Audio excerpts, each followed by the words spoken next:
Hello बच्चों। आज जो मैं आपके सामने लेके आई हूँ वो है यथार्थवाद।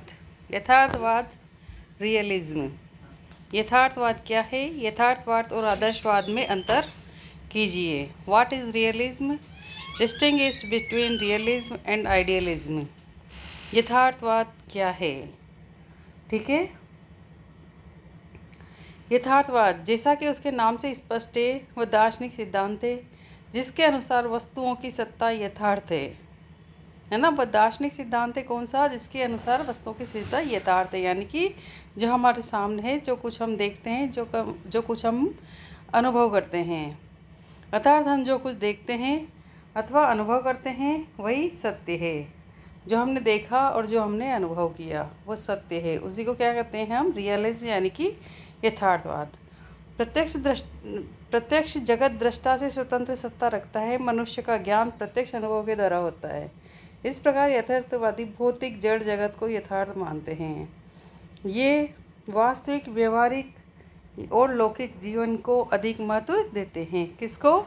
या तो वास्तविक जीवन को, व्यवहारिक को और लौकिक जीवन को, यानी कि हम समाज में रहकर जिस तरह का जीवन व्यतीत करते हैं उस जीवन को।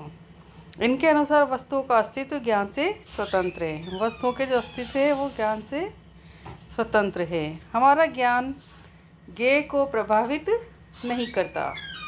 हमें जो गुण वस्तुओं में दिखलाई पड़ते हैं वे उन्हीं वस्तुओं के अंग हैं। हम जो दिखाई देता है, हमें जो नज़र आता है, जो हम महसूस कर पाते हैं, वो उन्हीं वस्तुओं के अंग होते हैं। इन वस्तुओं का ज्ञान प्रत्यक्ष होता है। कैसा होता है? प्रत्यक्ष, यानी कि सामने दिखता है। ये भी लोगों के अनुभव का विषय है। भिन्न भिन्न व्यक्ति भिन्न भिन्न दृष्टिकोण से एक ही वस्तु को अलग अलग रूप में देखते हैं। हर व्यक्ति अलग अलग तरीके से अपनी सोच और समझ के अनुसार हर वस्तु को देखता और समझने की कोशिश करता है।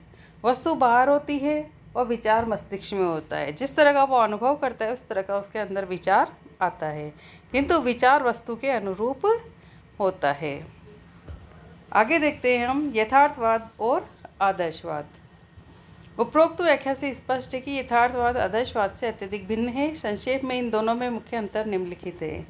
नंबर 1, सृष्टि की व्याख्या में मतभेद। जबकि आदर्शवादी जगत की आध्यात्मिक व्याख्या उपस्थित करते हैं, यथार्थवादियों ने उसकी यांत्रिक व्याख्या की है। आदर्शवादी तो क्या है कि आध्यात्म की ओर ले जाते हैं, सिद्धांतवादी होते हैं, मन, आत्मा, इन सबको बस में रखने वाले होते हैं।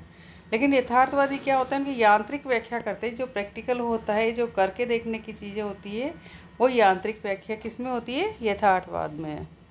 आदर्शवादी जगत की व्यवस्था को प्रयोजनमय मानते हैं और यथार्थवादी ऐसे किसी प्रयोजन में विश्वास नहीं करते। आदर्शवादी सृष्टि की व्याख्या में नियामक और सामाजिक विज्ञानों पर अधिक जोर देते हैं। आदर्शवादी किस पे जोर देते हैं? कि सृष्टि है, जो है, सृष्टि ने जो बनाया है, ईश्वर ने जो बनाया है, उस सत्ता को वैसे के वैसे स्वीकार करो और समाज में सब मिलजुल कर बंधुत्व के साथ, भाईचारे के साथ, ईमानदारी और सत्यनिष्ठा पालन करते हुए रहो। जबकि यथार्थवादी होते हैं तो भौतिक विज्ञानों की सहायता से सृष्टि की व्याख्या करते हैं। यथार्थवादी क्या करते हैं कि जो फिजिकल फीचर जो उसको नज़र आ रहा है, जो साइंस नज़र आ रही है, उसकी व्याख्या करते हैं। जगत की आदर्शवादी व्याख्या मूल्यात्मक और यथार्थवादी व्याख्या तथ्यात्मक है ना। आदर्शवाद में क्या होते हैं? मूल्य होते हैं और यथार्थ में फैक्ट होता है, तथ्य होते हैं। आदर्शवादियों के अनुसार विश्व बोधगम्य है और यथार्थवादी विश्व को समझने में बुद्धि का इतना अधिक महत्व नहीं मानते। आदर्शवादियों ने जगत के मानसिक और आध्यात्मिक पहलू पर जोर दिया है और यथार्थवादी भौतिक पहलू को मानते हैं। अब दूसरा जो अंतर है वो है मेटाफिजिकल, यानी कि अध्यात्म शास्त्रीय। आदर्शवादियों के अनुसार विश्व मनस में अवस्थित है और यथार्थवादियों के अनुसार देह मनस से स्वतंत्र है। आदर्शवादी क्या कहते हैं कि हम हमारे मन, हमारे इंद्रियों को बस में रखते हैं और उसमें हमारे अंदर जो भी क्षमताएं हैं वो इसमें स्थित है। लेकिन यथार्थवादी कहते हैं कि हमारी देह मन से स्वतंत्र है, क्योंकि हमारा मन हमारे देह को कंट्रोल कर लेता है, या हमारी देह उसके अनुसार चलती है या नहीं। तो ये सत्य और फैक्ट पे चलता है। आदर्शवादी प्रकृति और मनुष्य में सामंजस्य मानते हैं, यथार्थवादी ऐसे किसी सामंजस्य को नहीं मानते। ठीक है। आदर्शवादी क्या करते हैं? प्रकृति सत्य है उनके लिए, जल सत्य है, अग्नि सत्य है, वायु सत्य है, वो इसी पर ही आधारित चलते हैं और ईश्वर की सत्ता को मानते हैं। जबकि यथार्थवादी तथ्यों पे चलते हैं और जो यांत्रिक दृष्टि होती है उसके अनुसार समझते हैं। आदर्शवाद के अनुसार सृष्टि में मनुष्य का केंद्रीय स्थान है और यथार्थवादी सृष्टि में मनुष्य को इतना महत्व नहीं देता। तीसरी जो बात है प्रमाण शास्त्रीय है, एपिस्टोमोलॉजिकल।